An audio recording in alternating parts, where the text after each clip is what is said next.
So I'm so excited to have Big Ed from 90 Day Fiancé. I predicted that you'd be a huge star. I am obviously correct.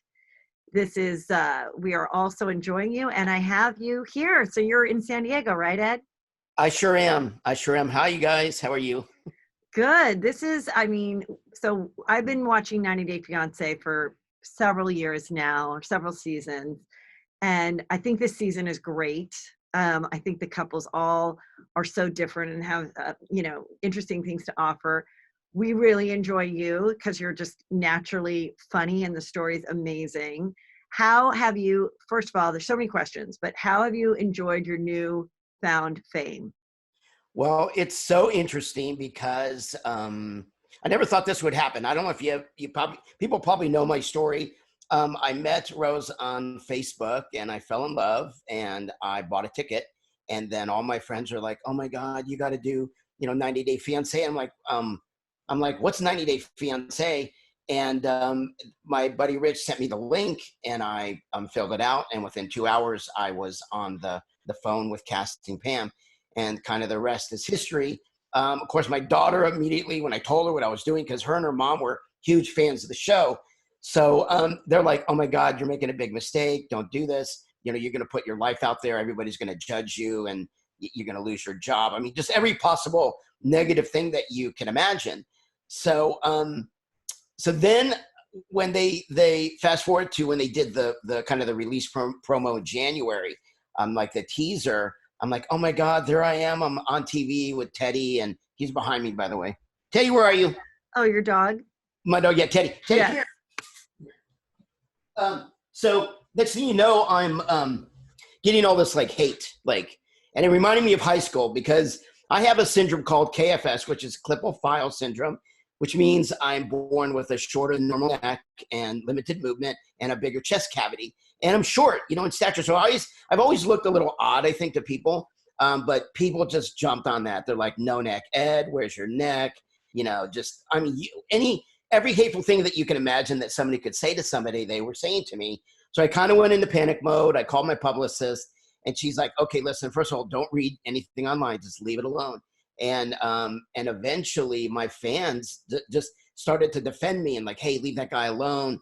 Don't count him out." And then I started to get letters like from all over the world and emails from people that they're like, "Oh my God, I saw you on TV rubbing mayonnaise in your hair. And I think we have the same condition." And they would describe what my condition was. I'm like, "Yeah, absolutely. I have that same condition." And one guy in particular Wait, let me just interrupt. The skin condition, though, is separate from your other condition, right? It is, yeah. Yeah. Okay. So Klippel-Feil, it's more to do with there are multiple, what they call multiple birth anomalies. So it more or less affects, the structure of your body.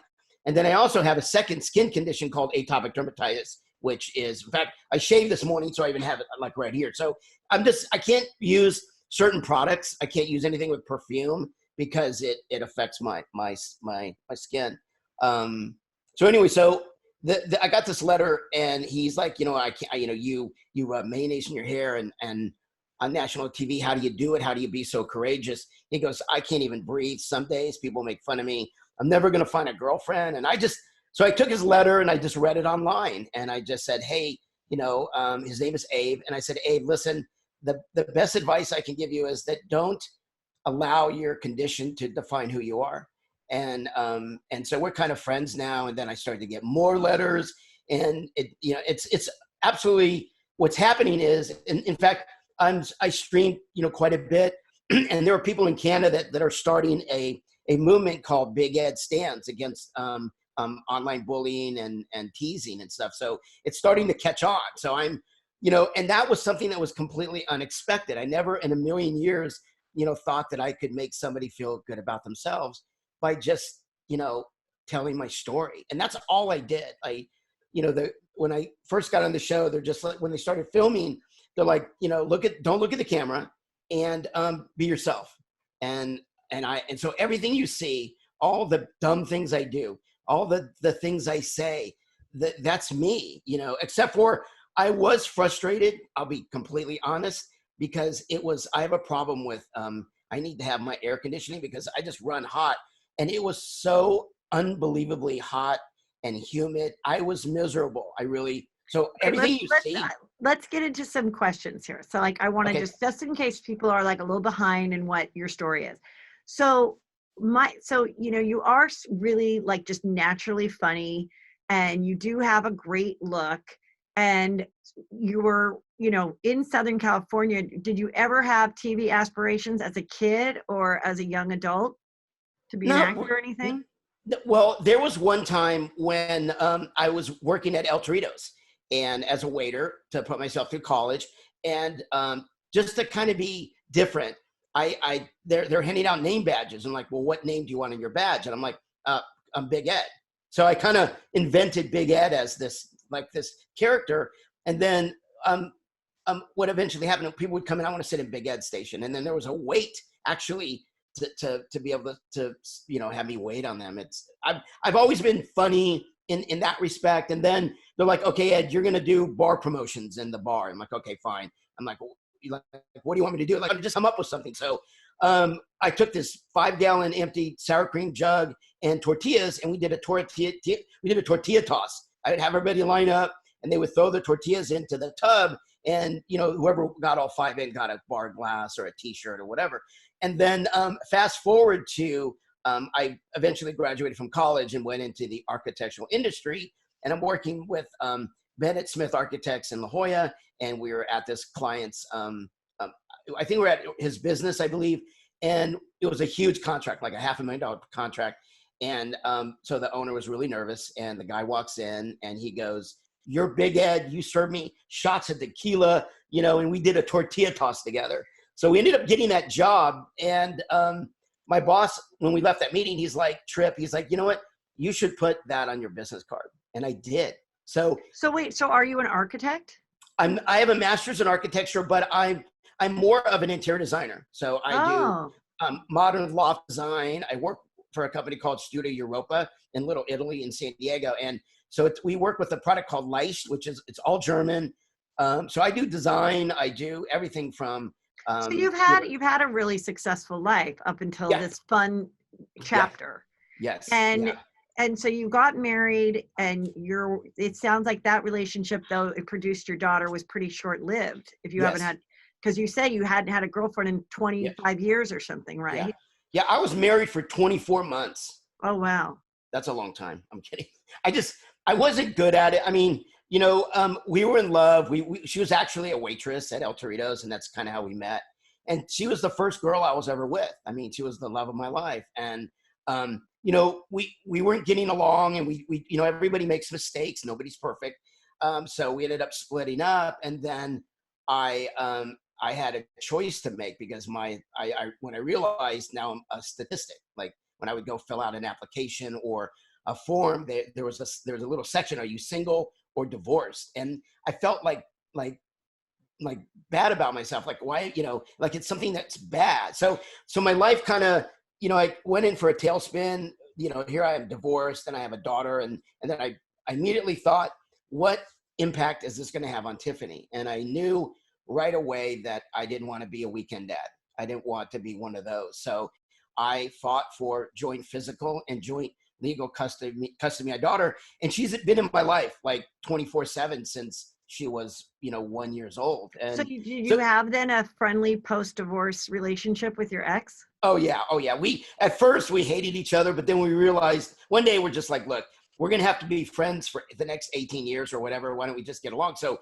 our divorce was like one of the most amicable that I've ever seen, because we really didn't have any assets at that time. I mean, I think my divorce cost both of us like $350. I mean, it was, Hmm. you know, and we both got a great daughter. Her mom is amazing. She's in real estate, and now Tiffany's in real estate. So they're kind of working together in Las Vegas. So we have a great relationship. And then she comes out here, and So when we're watching the show, and you had a little like communication breakdown with your daughter, we see, is that because what you just revealed now, that they were not pro you being on this show oh, and sharing your life? my daughter, when I first told her I was going to be on the show, she hung up on me, and she just started to just send me a parade of texts like, what a big mistake, what are you doing? And I mean, in hindsight, I realized what made her more upset was I wasn't listening to her. She was reaching out to me and telling me how she felt. And I was like going, I'm going to be on this show. I'm going to be on this show. I'm going to be on this show. And she's like, shut up. You're not thinking, like, use your head. And so she didn't talk to me for about a month. And then I ended up at the airport, and I'd not talked to her like in a month. And in that moment when we are, I think I got a cup of coffee and I'm sitting down, and I just realized, holy crap. For the first time in my life, I'm not going to be able to talk to my daughter, which, sucks, And so I'm like, what the hell? So Are you getting emotional right now? Yeah. Oh, but it's good. I mean, it's all good. No, but, that's so sweet. No, so I'm like, she's not calling me. She doesn't even know I'm leaving the States. So I'm like, screw it. I just made a video and just said, hey, look, you're my number one. If I never, see you again. Aww. Well, okay. So in choosing to be on this show, this was like the first time a TV situation had ever come to you, besides your starring role as the favorite waiter at El Torito. So, yeah. Yeah. And so then once you decided to be on it, did you then go back and watch a lot of the other seasons or anything to become familiar? Oh God. Like, I watched last season's Tell All. I mean, that was like a bloodbath. I'm like, oh my God, but so I'm like, we haven't filmed the Tell All yet. That's coming up, but we're going to have to do it like we're doing it now remotely. But right. But yeah, it's just, here's the thing, Heather, is that what made me feel good about what I did was I was honest. I admitted that I was unfaithful to my wife. I mean, I'm not going to hide behind that. I'm human. Oh, wait, I didn't know that you were. Yeah. How did that happen? I was dumb. Well, I was 23 or 22, and I was an idiot. You take people for granted. We were having problems. Was it someone from El Torito? Oh my God. No. Was it from another Mexican restaurant? Just be honest.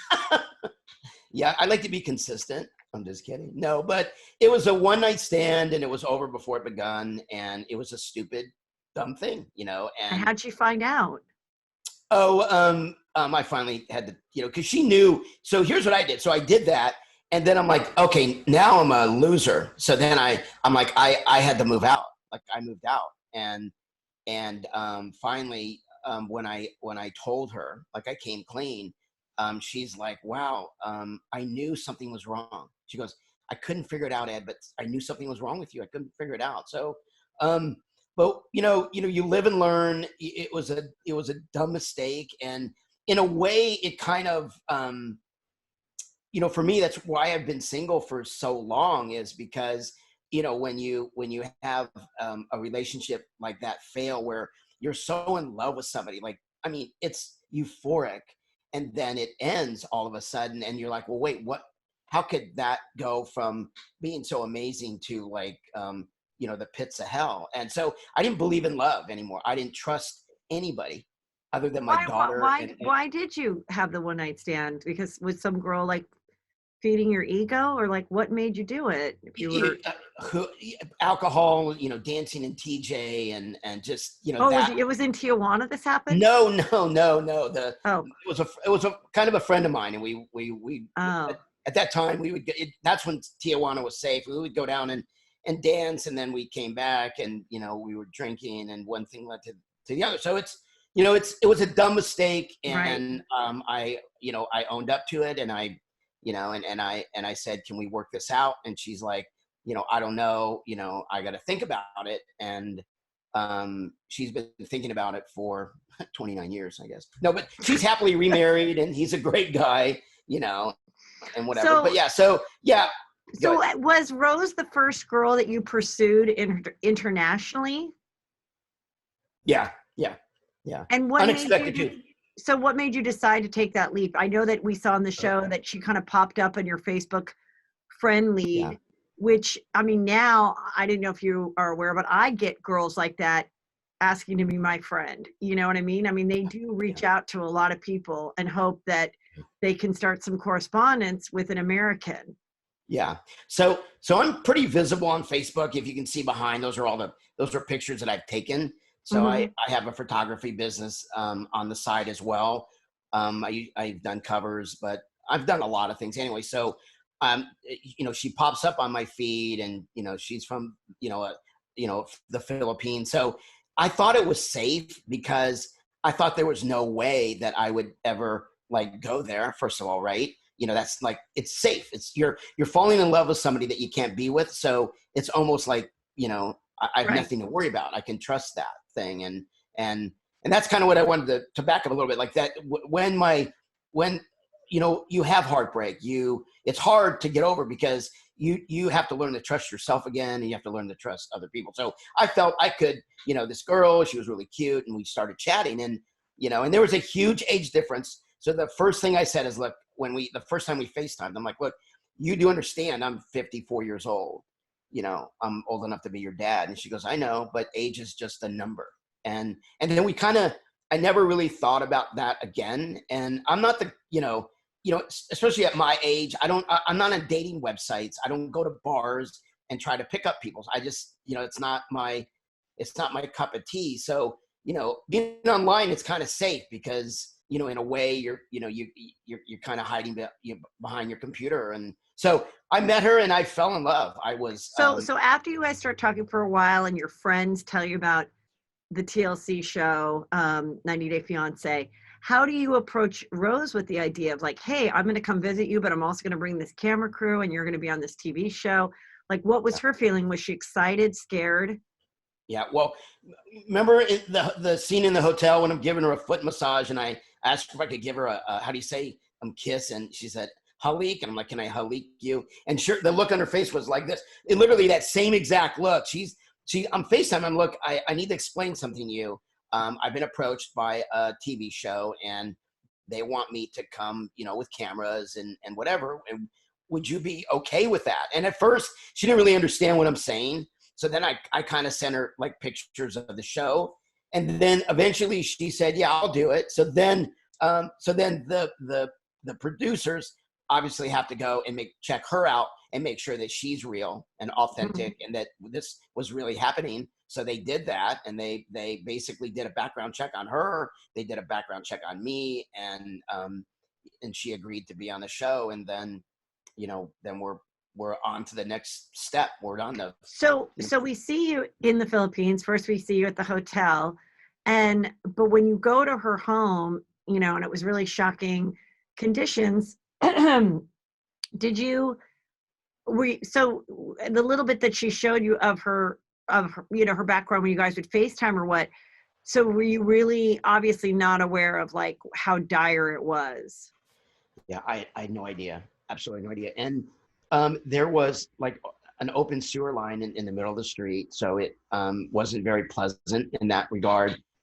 They had no indoor plumbing, and basically it was a three-room, kind of a three-room house, but the front part was actually her sister's retail store where she sold like CDs um, and flip flops and stuff like that. So I was I knew it was going to be bad, but I didn't really realize how how bad people have it. I mean, we're so lucky, to be in a country, to be born in this country and to have what we have. And for example, we take everything for granted. Like, and literally I have a fan of me right now. Well, I mean, what a convenience. I mean, it's just like, but it was so hot that first night. I mean, I almost couldn't breathe. And then it rained all night and it was raining on me all night. So all that was all just I was sweating like a pig, and at the same time I'm being rained on. It wasn't very pleasant, but I had told her I would because I wanted to meet her family. I wanted to see where she lived, and I agreed. And I wanted to. My intention was to stay there a week. But after the first night, I'm like, oh my god, I can't do that. I was getting bit by mosquitoes. Oh man, it was yeah. Well, and I can't believe, like, I'm sure the crew was like, we're good to go Oh. too. And there were electrical wires hanging out everywhere. I mean, it was. So then after a sweaty night, I'm sure you were thrilled to have that wonderful shower with her father. One of the greatest scenes ever on television.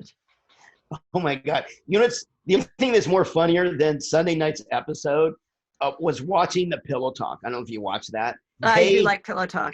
They've been slapping me around, by the way. You know, David, go easy on me, whatever. But they were just, they lost their cookies. It was so fun. It was whatever. And at first, I'm like, he wants to shower with me. And I'm like, oh, okay, well, we're going to go into a shower. I didn't realize the shower was where we had dinner the night before. It was literally a big, as you saw, it was a big 50, gallon drum. And the water was actually cold, like really, really cold.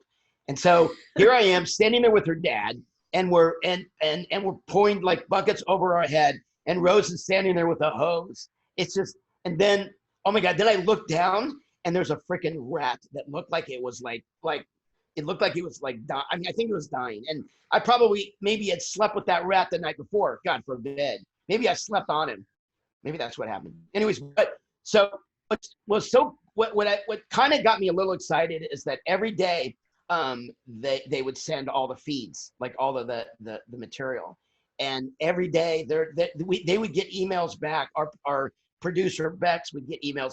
They're like, this is unbelievable. I can't believe this is happening. Like every day, and there's more to come. There's like, you guys haven't, that was a pretty big scene, but you just wait. So prior to going to her home, we see you guys at the hotel. This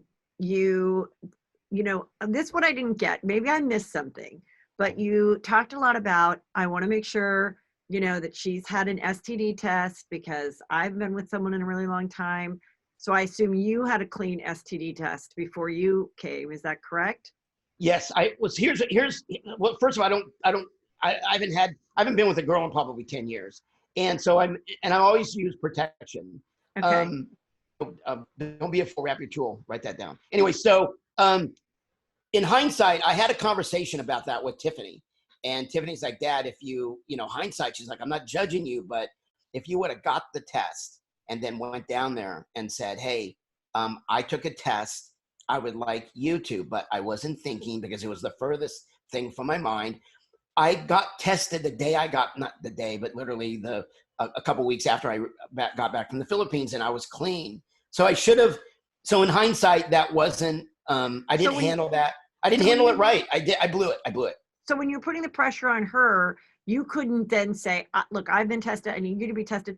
So then we see that you go to the hotel and you guys wake up the next morning and you did bone. So you did have sex without her having the test. No. Here's what happened. So but in sequence, the first night, nothing happened. We went to bed. Right. And then the next day was the disaster. We were at the market, and I was hot and I was frustrated. And then I kept asking her about her past and yada, yada, yada.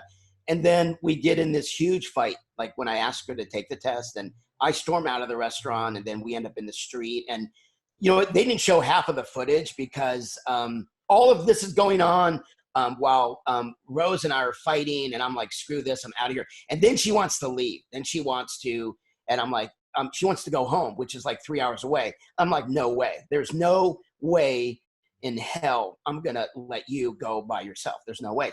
I have money. I'm like, no, you don't. So look, I will. So I got her a hotel. I go, look, don't leave. I'll get you a hotel. I'll get you a room where I'm staying separately or in another hotel. We both agreed that she wanted to stay in another hotel. So I made arrangements, got her another hotel. And then the next morning it was just like, I just freaking ruined it. Like I just blew it big time. And so I'm trying to call her and she's not answering me. And as you saw, she finally responded, hey, meet me at this cafe. And I just want to say, I'm sorry. So we made up. Okay. And she forgave me. And then I wanted to do something nice. And then you saw me, massaging her legs. So that night, so once she had told me, look, I haven't been, no one since Prince, and, I've only had 2 boyfriends. Her son, not the artist. Okay. Yeah. Sorry. Yeah. Prince. Wait, what's wrong with the artist? I'm just kidding. Yeah.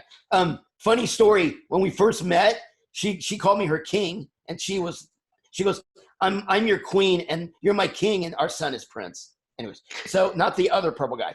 So anyway, so we made up, I gave her a massage, and then that night we did consummate our relationship, but with protection.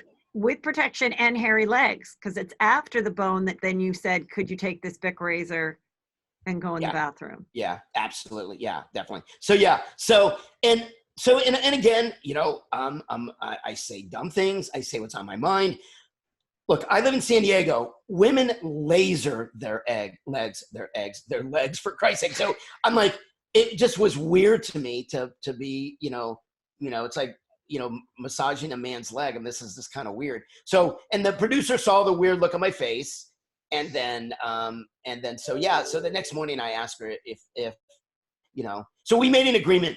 She didn't like my beard, so if I shave my beard, she agreed that if I shave my beard, she would shave her legs. So, but I got I'm still getting hate on that. But I wasn't trying to be, mean or disrespectful. That's what people are saying online. It was something I wasn't used to. Um, okay, so I know you can't like give anything away, but at the time, did you feel like Rose was truly in love with you? Oh yeah.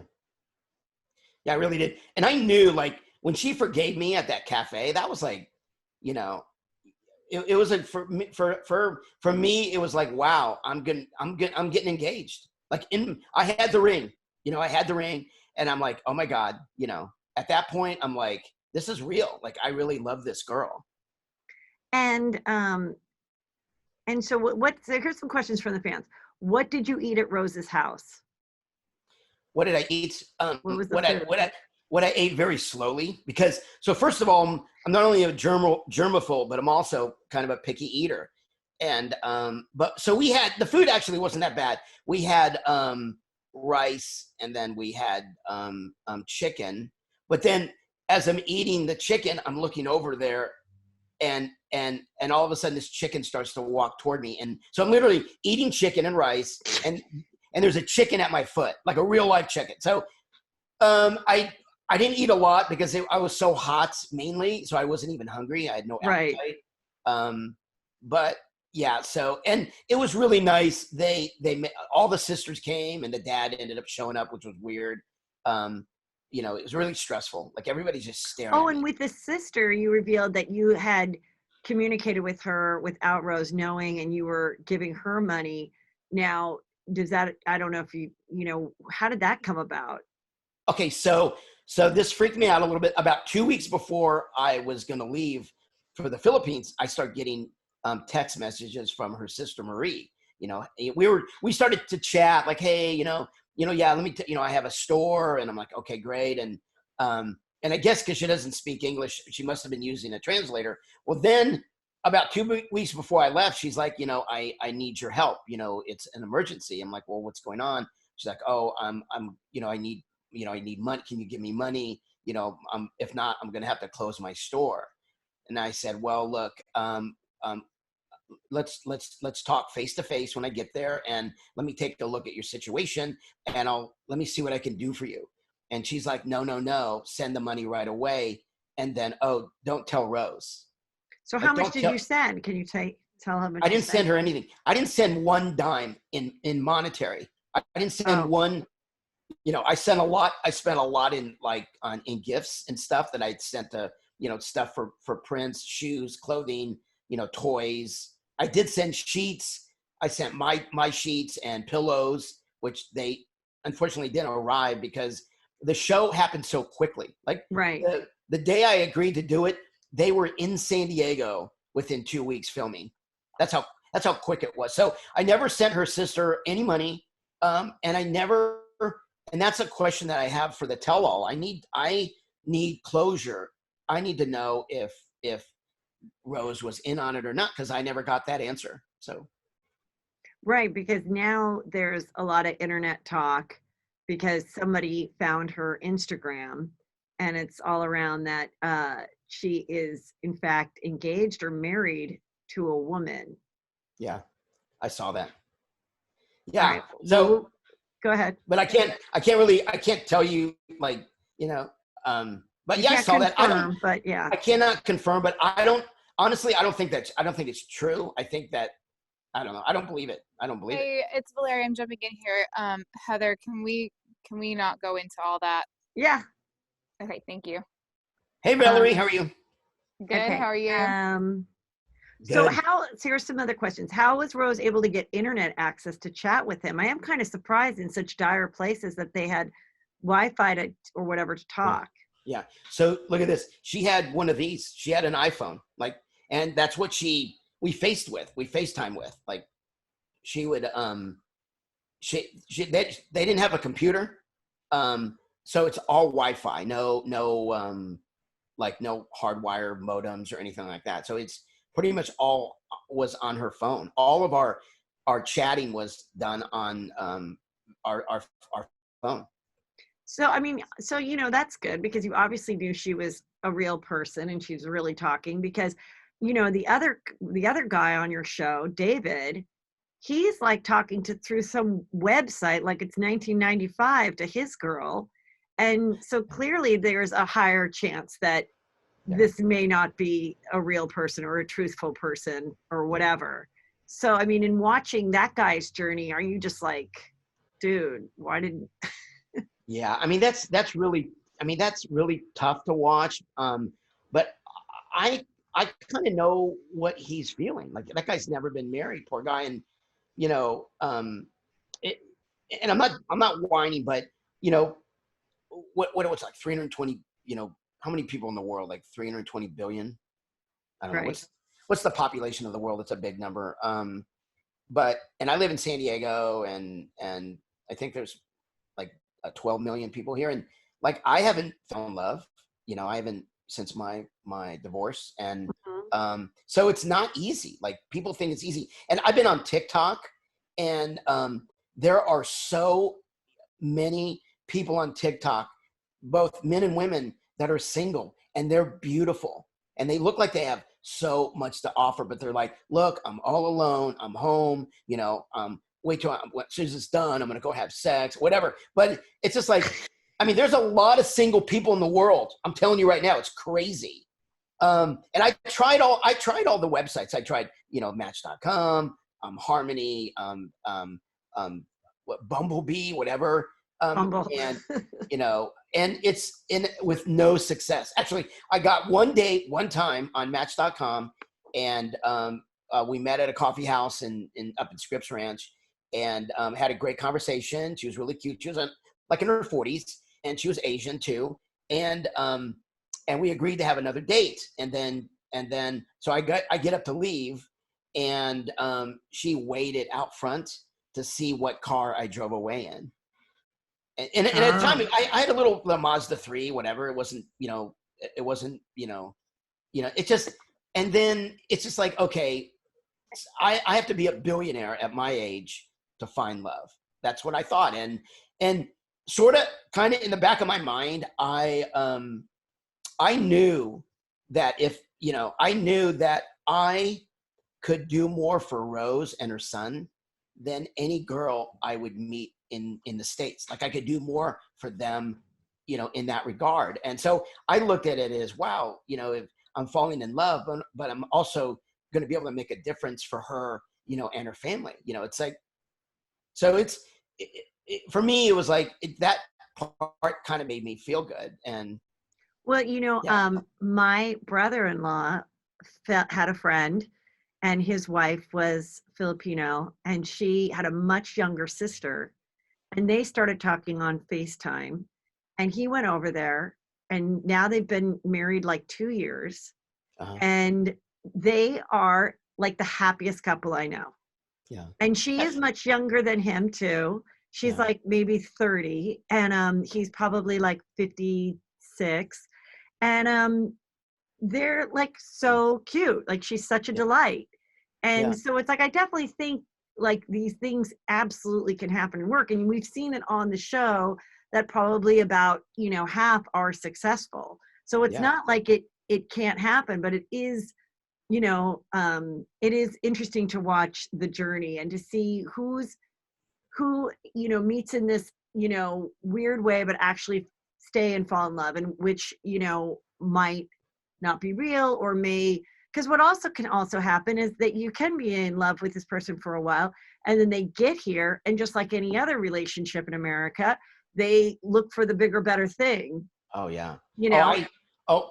So first of all, and congratulations. You said that's your brother-in-law? Yeah. Oh, that's awesome. So I get so many people reaching out to me, like your brother-in-law telling me, look, Ed, hang in there. You're doing great. I met my wife in the Philippines and we're so happy and yada, yada. So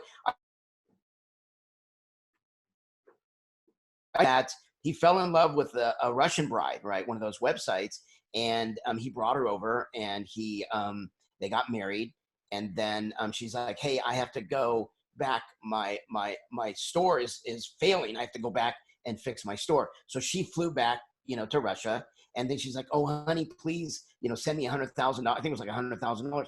And he's never heard from her. He sent the money and that was it. So, but you know what karma is? You know what karma is? Yeah. I think it catches up to people. And if I think if you rip people off like that, or you do bad things, eventually it's gonna come back and bite you.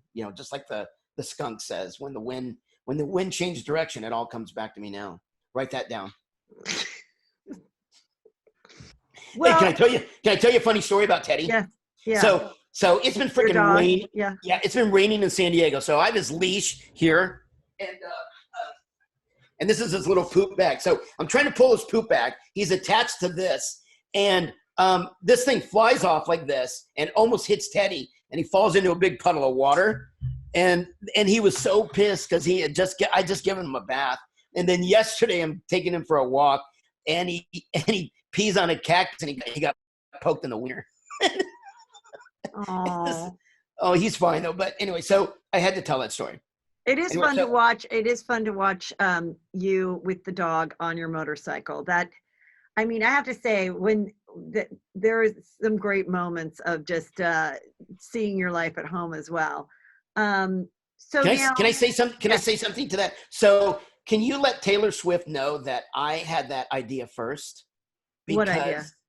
Okay, so the backpack idea. Okay. We filmed that in August, and her Americana came out like, I don't know, I think last month or something. And I saw my backpack on her, and everybody's like, oh, what a cute backpack. I'm like, first of all, that was Big Ed's idea. So. Well, when I talk to Taylor Swift the next time that we have lunch, I will definitely let her know that she was not the first and that Big Ed from 90 Day was. And I know it's frustrating because lots of times I come up with things first. And that's why I love saying that's on the podcast, because I'll predict things, or I'll say, oh, I think Meghan Markle and Harry and Prince Harry are going to buy in Pacific Palisades. And I say it so that there's a record. And then when it happens that it's true, I'm like, see, it's very satisfying. So I'm glad that we got that news out to the world, because we do not want to think that you stole from her. So I know you can't reveal any more about the show. You guys still have lots of weeks left, I hope, for us to enjoy during this time. But I love that you are Cameo's new biggest hit. Oh, everyone is loving your cameos, and you really go all out. You're doing a dance routine. You're doing risky business. Yeah. Oh God, I'm having so much fun with that part of my life. And the Saturday night, this wasn't a cameo, but I get a pic. Some nurses at Winchester Hospital in Boston. It's like 3 a.m. their time. It's like midnight my time. And you can watch all my videos on This Is Big Ed on Insta, and they are trying to get me to FaceTime with them. And they're like, can we FaceTime? They text me a message. Is this Big Ed? I'm like, no. And then I send them a screenshot of Teddy and I, and then they flip out. And their friends, all these nurses are around the station, and somebody's filming all this. They're like, okay, call him. They're like, okay, ... he's calling you back, ... Next thing we go live FaceTime, and they lose their cookies. And I'm just amazed because I ride a Vespa to work every day with Teddy. I live in San Diego. That's my life. I'm nothing special. I am a total goof, by the way, because when I first talked to the show, the producer, they're like, well, let me see your Instagram or your Facebook. And they're like, oh man, you're in. They're like, you're in. I'll tell you right now.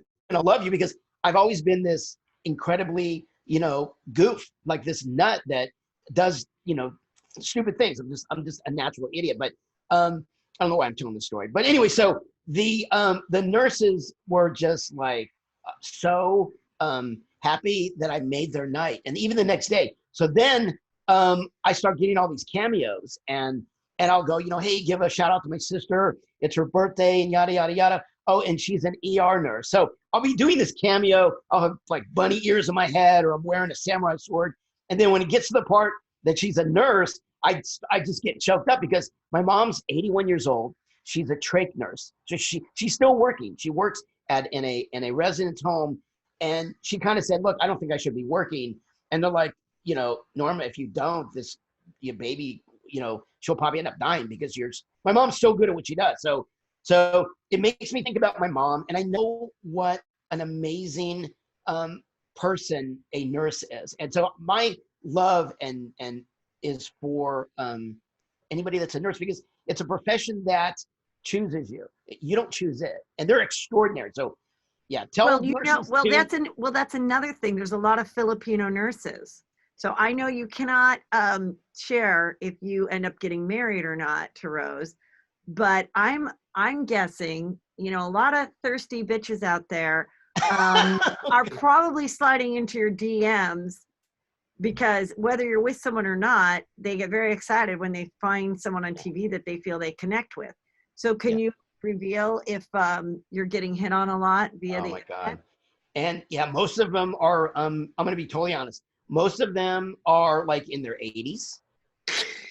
So no, I'm getting hit on any front, anywhere from in their early 20s to, I mean it, like, I had a 75-year-old grandma that wants to date me.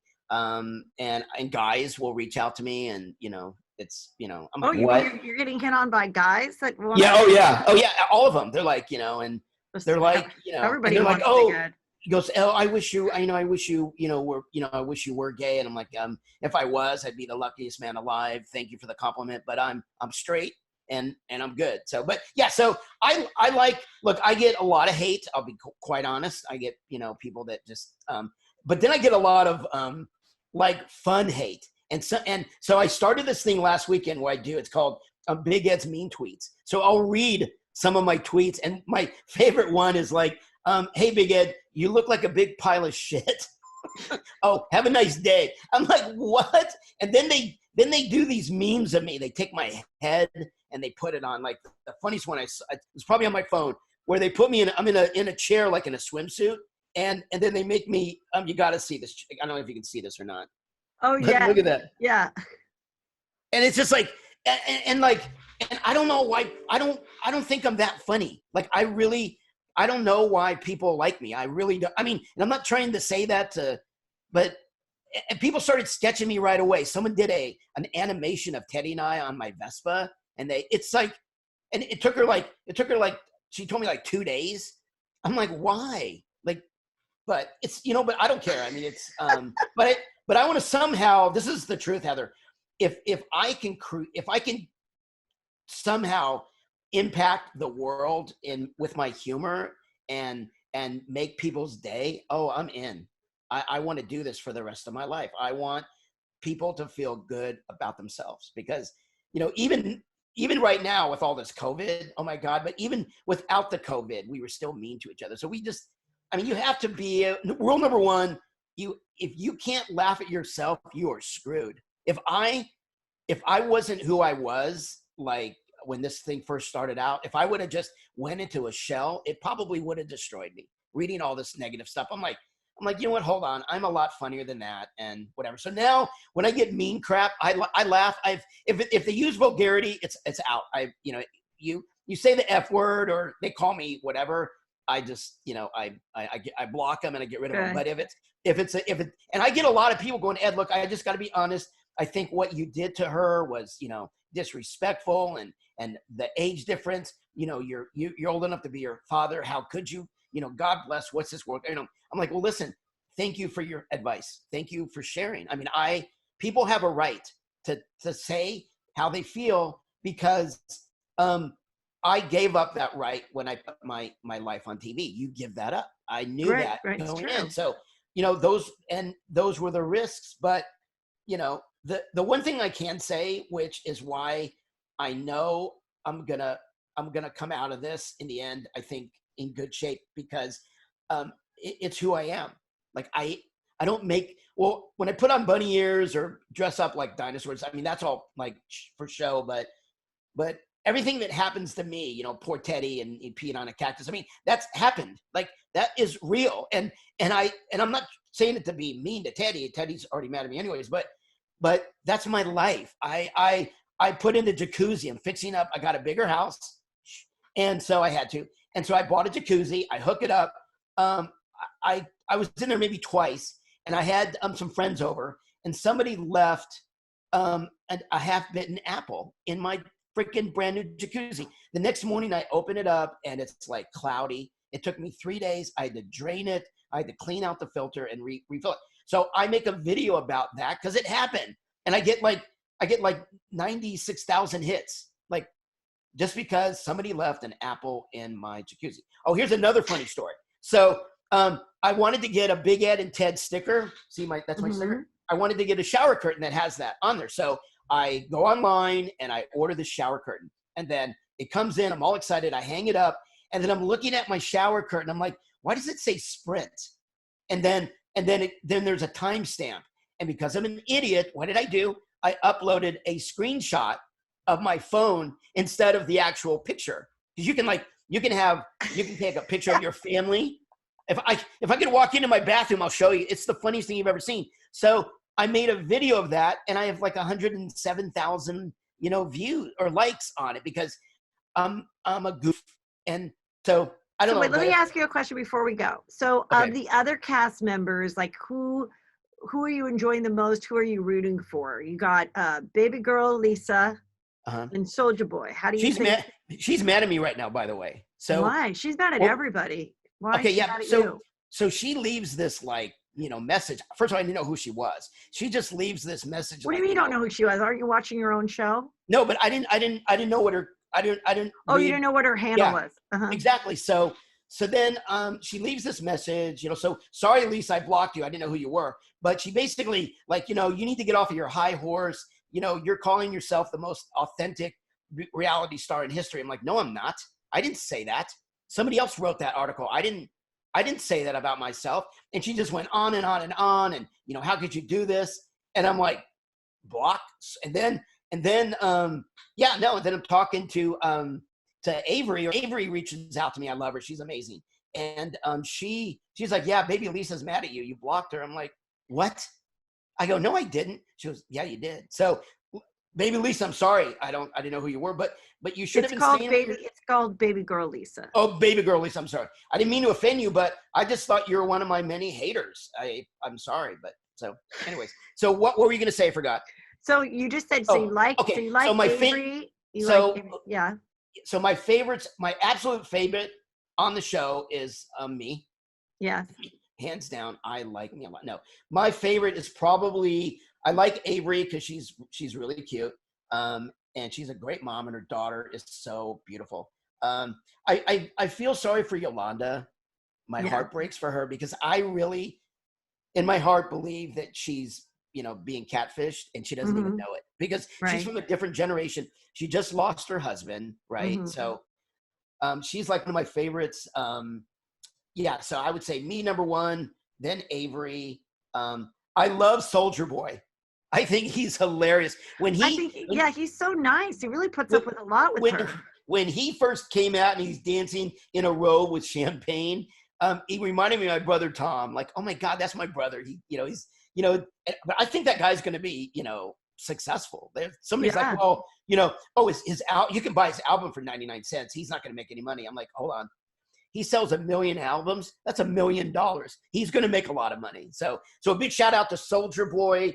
And that's about it. Valara, I've spoken to, or FaceTimed with.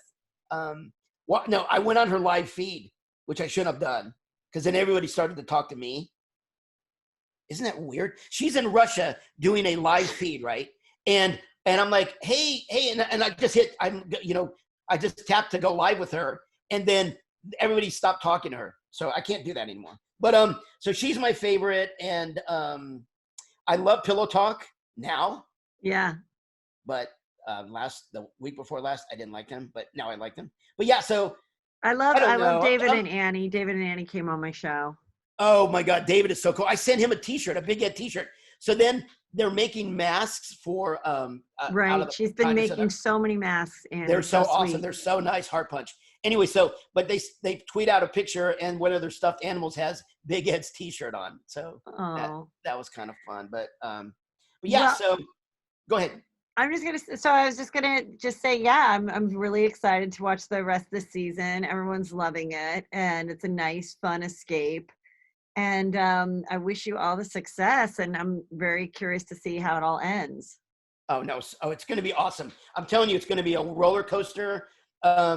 You haven't seen anything yet. That's all I can say on that. And then I do want to give you a shout out, Heather. Somebody told me about you. Hey, this girl's talking about you. I'm like, what? So then I found you and sent you a message. I'm like, oh my God, Heather, can you send me that where you're talking about me? I want to see it.